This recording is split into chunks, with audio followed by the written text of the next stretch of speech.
Ce fusil, c'est le GR15. Ça peut paraître dingue, mais c'est la version junior, pour enfants, d'une arme semi-automatique, la R15.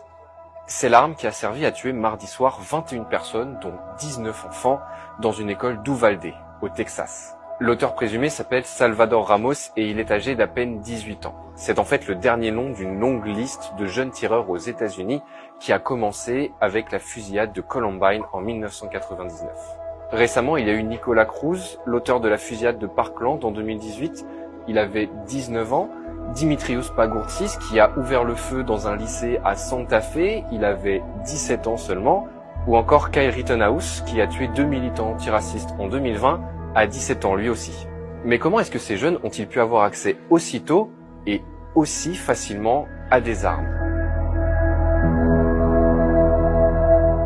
Pour commencer, théoriquement, il est impossible pour un mineur d'acheter une arme à feu. Par contre, il est possible d'en détenir une, généralement dès ses 14 ans, s'il s'agit d'un cadeau par exemple. Dans plusieurs États américains, il n'y a même aucun âge minimum pour détenir une arme à feu. À Noël dernier, certains représentants républicains avaient d'ailleurs été très critiqués pour avoir posté sur les réseaux sociaux des photos montrant leurs enfants avec des fusils d'assaut. Si des jeunes se retrouvent si tôt avec des armes entre les mains, c'est en particulier parce que la NRA, le lobby des armes américain, les cible particulièrement.